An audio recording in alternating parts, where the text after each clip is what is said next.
बिस्मिल्लाहिर्रहमानिर्रहीम। नाज़रीन अस्सलाम वालेकुम। मैं हूं आपका मेज़बान साबिर शाकिर वफाकी दारुल हुकूमत इस्लामाबाद से। कुछ अहम मालूमात और कुछ अहम खबरें, क्या हो रहा है, क्या चल रहा है, हुकूमत साजी कहां तक पहुंची, क्योंकि दर पर्दा बंद कमरों में बहुत सारी मुलाकातें हो रही हैं, बहुत सारे मुज़ाकरात हो रहे हैं और मुज़ाकरात हो रहे हैं जिन्होंने मैंडेट चोरी किया है, जिनके पास मैंडेट नहीं है, अवामी मैंडेट, और जो चोरी शुदा डकैती शुदा मैंडेट के साथ हुकूमत करना चाह रहे हैं और उनके सहूलतकार उनके पीछे उनको पुश कर रहे हैं और उनकी पुश्त पनाही भी कर रहे हैं और उनको कहा जा रहा है कि आप फिक्र न करें, हम संभाल लेंगे। लेकिन हकीकत में ज़मीनी हक़ाइक़ इसके बिल्कुल बरक्स हैं और अब सिफारती हल्के भी अब इस बात पे बहुत ज़्यादा जोर दे रहे हैं कि जनाब पहले ज़रा इन्वेस्टिगेशन करवा लें कि ये इलेक्शन किसने चोरी किया, किसने डाका डाला और असल हकीकी नुमाइंदे जो हैं उन तक इख्तदार पहुंचाया जाए। मुंतखब नुमाइंदे पाकिस्तान तहरीक इंसाफ है। पाकिस्तान तहरीक इंसाफ के उम्मीदवारों को लोगों ने पसंद किया है, उनको वोट दिया है और यही सारा रिकॉर्ड बता रहा है, अदाद शुमार यही बता रहे हैं। और जो इंटरनेशनल ऑब्जर्वर्स थे और इंटरनेशनल मुबस्सर थे और मुकामी मुबस्सर थे, एनजीओज जो इन सारे मामलात को देख रही थी, उनकी रिपोर्ट्स भी आ रही हैं।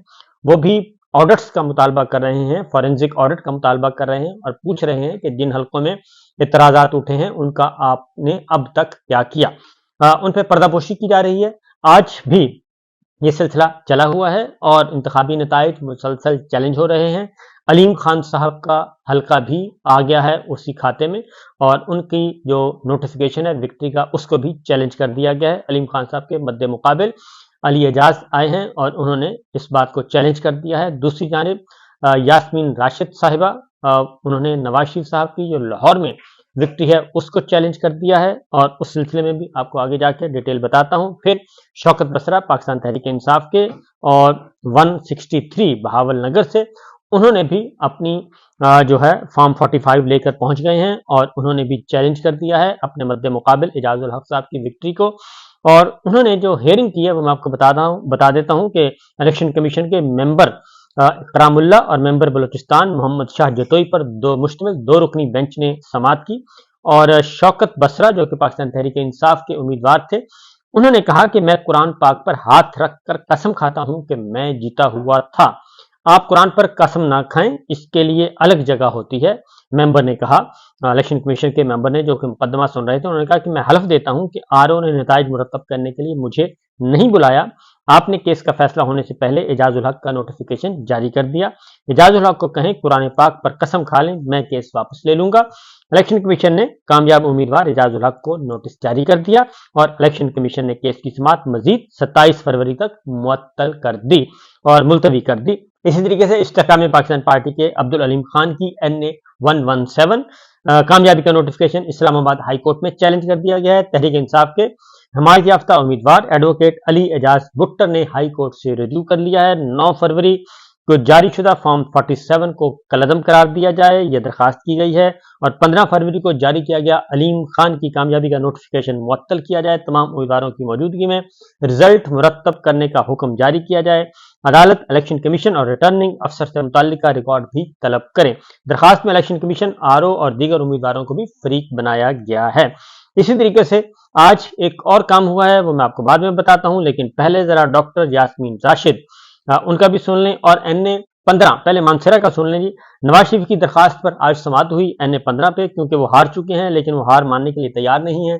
नवाज शरीफ साहब की तरफ से जहांगीर जदून एडवोकेट और बैरिस्टर जफरुल्लाह पेश हुए और उन्होंने लेडी आरओ की रिपोर्ट की कॉपी बाबर अवान साहब ने कहा, जो कि कर रहे थे शहजादा गुस्तासब की तरफ से नुमाइंदगी, उन्होंने कहा कि लेडी आरओ की रिपोर्ट की कॉपी दें, हमें दरखास्त की कॉपी चाहिए। और बेंच ने अदम हाजिरी पर नवाज शरीफ की दरखास्त मुस्तरद की थी और फिर बहाल की।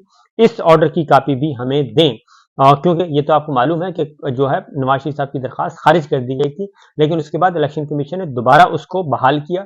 उसकी वजह यह है कि रिटर्निंग अफसर को वहां से तब्दील कर दिया गया है, तबादला कर दिया गया है। खातून जो रिटर्निंग ऑफिसर थी उनको वहां से तब्दील कर दिया गया और उनकी जगह नया आरओ तैनात किया गया है, जो कि इलेक्शन के वक्त था ही नहीं और उनसे जो मुबैना तौर पर मीडिया रिपोर्ट्स हैं उनको मैनेज किया जा रहा है, इसलिए दरखास्त दोबारा बहाल की गई है।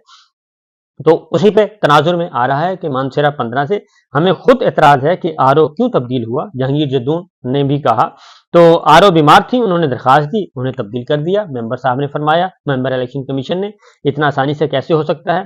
कहा जा रहा था पिंडीवाला कमिश्नर भी बीमार था। बाबर अवान ने कहा, लोग बीमार हो जाते हैं, हर बात पर शक ना करें।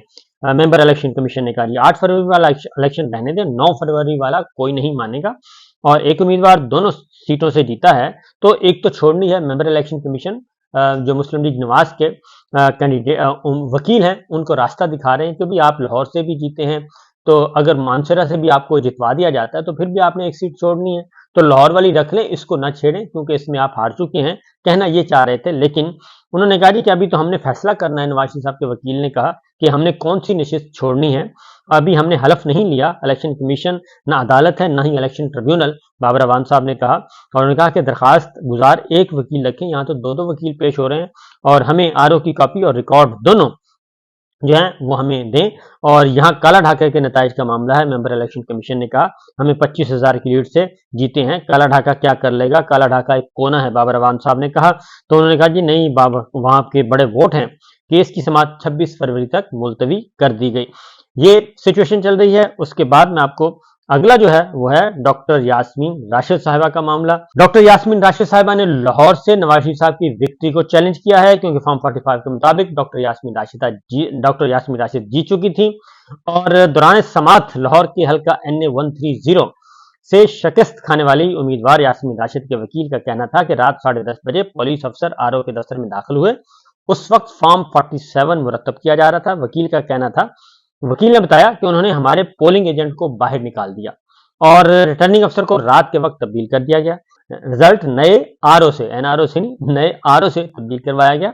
फॉर्म 45 के मुताबिक यास्मीन राशिद 20,000 वोटों से जीत रही थी, और वकील ने यह भी बताया कि यह ऐलान तमाम टीवी चैनल पर चल रहा था। 33 पोलिंग स्टेशन से नवाज शरीफ को 1,01,000 वोट दिलवाए गए, यानी 33 पोलिंग स्टेशन से 1,01,000 वोट दिलवाए गए। ये बहुत बड़ी धांधली का केस है, और इलेक्शन कमीशन ने नवाज शरीफ को नोटिस जारी करते हुए रिटर्निंग अफसर से रिपोर्ट तलब कर ली, और समाअत होगी 27 फरवरी को। तो ये मुकदमात असल में बुनियादी तौर पे ये सारे जो केसेस चलाए जा रहे हैं, ये लिंगर ऑन किया जा रहा है ताकि इसको नोटिस जारी करते हैं, क्योंकि इलेक्शन कमीशन मैक्सिमम अपने पास रखना चाह रहा है और इसको लिंगर ऑन करता जाएगा। और किसी भी तरीके से ये चाहता ये है इलेक्शन कमीशन कि मैक्सिमम लोगों के ओथ हो जाएं, यानी कि हल बर्दारी की तकरीब हो जाए, कौमी असम्बली के इसका सेशन हो जाए, मेंबर हलफ उठा लें, और उसके बाद हुकूमत साजी का प्रोसेस शुरू करवा दिया जाए, स्पीकर मुंतखब हो जाए, वजीर आजम मुंतखब हो जाए, और ये मुकदमात अपने पास ही रखें। और क्योंकि इलेक्शन कमीशन जैसे ही ये दरखास्तों को डिस्पोज ऑफ करेगा, निपटाएगा, हक में या खिलाफ, इनको जाना है हाई कोर्ट्स में। हाई कोर्ट्स में सुन रहे हैं ऑनरेबल जजेस, इन मुकदमात को सुन रहे हैं, इलेक्शन ट्रिब्यूनल बन चुके हैं, वहां पे ये मुकदमात जाएंगे और उन्होंने करना है फैसला। इसलिए election commission delaying tactics use कर रहा है, मैक्सिमम अपने पास रखेगा, और ताकि ज्यादा कम से कम नुकसान पहुंचे, क्योंकि Lahore high court, Islamabad high court, Peshawar high court, Karachi Sindh high court, Islamabad Peshawar high court, Quetta high court, जहां भी वो जा रहे हैं, हाई कोर्ट में जा रहे हैं, तो वहां पे ये नोटिफिकेशन सस्पेंड हो रहे हैं जीत के। कल इस्लामाबाद में भी जीत के नोटिफिकेशन सस्पेंड हुए, और बाकियों को नोटिस हुए हैं, क्योंकि विक्ट्री के जो कामयाबी के नोटिफिकेशन है वो सस्पेंड हो जाए तो फिर वो ओथ नहीं ले सकेंगे। तो अब इलेक्शन कमीशन दूसरी स्ट्रेटेजी पे काम कर रहा है ताकि अपने पास रखा जाए और ज्यादा से ज्यादा चीजों को अपने कंट्रोल में रखें और इसको आगे न बढ़ने पाए। तो ये एक चल रहा है। दूसरा, अब चलते हैं जी एक इंतजामिया की तरफ। इंतजामिया के हालात काफी खराब हो चुके हैं, और अब आहिस्ता आहिस्ता जुडिशरी जो है, जितना भी 22-24 महीने जुल्म सितम किया गया, और 3 MPOs के तहत जो ऑर्डर जारी करके खवातीन को, मर्दों को उठाया जाता था और चादर दीवारी के तहफ़्फ़ुज़ को पामाल किया जाता था, अदालती फैसलों की बेतौकीरी की जाती थी, उसमें शहरियार आफरीदी और शानदाना गुलजार जो हैं, इनके 2 मुकदमात हैं, बड़े इंपॉर्टेंट हैं। जस्टिस बाबर सत्तार साहब इनको लेके चल रहे हैं आगे, और उन्होंने आज एक डिप्टी कमिश्नर इस्लामाबाद इरफान नवाज मेमन, उनके बारे में एक सख्त हुक्म पास किया है, और उसकी वजह यह है कि उनको बुलाया गया था, उनके खिलाफ कार्रवाई चल रही है, शोकाज नोटिस इशू हुआ है। कल वो नहीं आए, और नंबर 1 कल आए नहीं, हाजिरी से इस्तिस्ना की दरखास्त उनकी मुस्तरद कर दी गई थी, और फिर उसके बाद आज भी वो नहीं आए, और बताया गया कि जी वो तो छुट्टी पर हैं और उम्रे की छुट्टी ले ली है और वो जा रहे हैं बैरून मुल्क, اور اس وقت وہ اپنے سندھ میں اپنی والدہ کے پاس گئے ہوئے ہیں۔ تو اس پہ جسٹس بابر ستار اسلام آباد ہائی کورٹ، انہوں نے انتہائی سخت آرڈر پاس کیا اور انہوں نے آئی جی اسلام آباد اور دوسرے صوبوں کے ساتھ مل کر انہوں نے کہا کہ یہ کارروائی کریں۔ آئی جی سندھ کو کہا، بلوچستان، پنجاب، سب کو آرڈر دیا ہے کہ ان کو عرفان نواز میمن کو، ڈپٹی کمشنر اسلام آباد کو، جہاں کہیں بھی ملے ان کو گرفتار کر کے عدالت میں پیش کیا جائے، اور airport, sea port, border crossing اور ڈی سی اسلام آباد سب کو یہ حکم دیا گیا ہے، ایئرپورٹ فورسز کو، تاکہ وہ ایئرپورٹ سے نہ جا سکیں، سی پورٹ یعنی کہ بندرگاہوں بائی شپ نہ جا سکیں، اور بارڈر کراسنگ یعنی کہ پیدل نہ جا سکیں، کسی دوسرے ملک میں فرار نہ ہو سکیں، اور جہاں کہیں بھی ہوں ان کو گرفتار کریں۔ ڈی جی ایف آئی اے کو بھی حکم دے دیا گیا، آئی جی کو بھی حکم دے دیا گیا، اور یہ عدم پیشی پر ناقابل ضمانت وارنٹ گرفتاری جاری کر دی ہے۔ 4 صفحات پر مشتمل حکم ہے۔ اس کے علاوہ ایک اور حکم بھی ساتھ ہی انہوں نے جاری کیا ہے، حکم عدولی کا، اور انہوں نے کہا ہے کہ آپ نے انصاف کے نظام میں رکاوٹ بننے پر کیوں نہ ڈپٹی کمشنر اسلام آباد کے خلاف کارروائی شروع کر دی جائے، اور توہین عدالت کے تحت اور عدالتی احکامات کو سے انحراف کرنے پہ ان کو یہ کیا جائے، اور ای سی ایل میں نام اس کا، اور دوسرا یہ کہ سیکٹری داخلہ اور D G passports D C Islamabad کا نام ای سی ایل میں ڈالنے پر یقینی بنائیں، اور ان کو عدالت ملک سے فرار نہیں ہونے دینا۔ یہ حکم صادر کر دیا ہے، اور یہ حکم جو ہے وہ وبال جان بن گیا، کیونکہ ان کا خیال تھا کہ یہ ہم بیرون ملک چلے جائیں گے، جیسے باقی افسران آر پی او جو ہے پنڈی جا چکے ہیں، کمشنر پنڈی اقبال جرم کر چکے ہیں، اور کچھ اور افسران بھی چھٹیاں لے کے باہر جانا چاہتے ہیں۔ تو یہ سب کچھ اس لیے کیا جا رہا ہے کہ معاملات جو ہیں وہ کنٹرول سے باہر ہو رہے ہیں، اور لوگ جو ہیں وہ آہستہ آہستہ بتا رہے ہیں کہ ہوا کیا تھا۔ اس کے علاوہ ملک میں 5 دن ہو گئے ہیں ٹویٹر کی بندش کو، اور ٹویٹر مسلسل بند ہے، سروسز بند کی ہوئی ہیں، اور جو ہے 17 فروری سے اب تک یہ سروسز بحال نہیں ہو سکیں۔ ایکس کی پوسٹ جو ہیں وہ ریسٹرکٹ ہیں پاکستان میں، اور 17 فروری 10 بجے سے ملک بھر میں اس کو ڈاؤن کیا گیا، اور اس سے نہ صرف مشکلات بڑھ رہی ہیں بلکہ اب انسانی حقوقی تنظیموں نے بھی اس کی مذمت کرنا شروع کر دی ہے، اور پی ٹی اے کی جانب سے کسی قسم کا کوئی بھی جو ہے وہ موقف سامنے نہیں آیا۔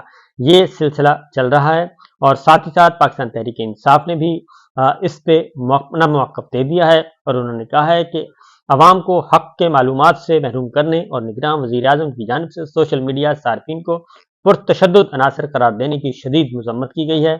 دستور و جمہوریت شہریوں کو اظہار، ابلاغ اور تنقید اور تجزیہ کے بنیادی حقوق کی ضمانت فراہم کرتے ہیں۔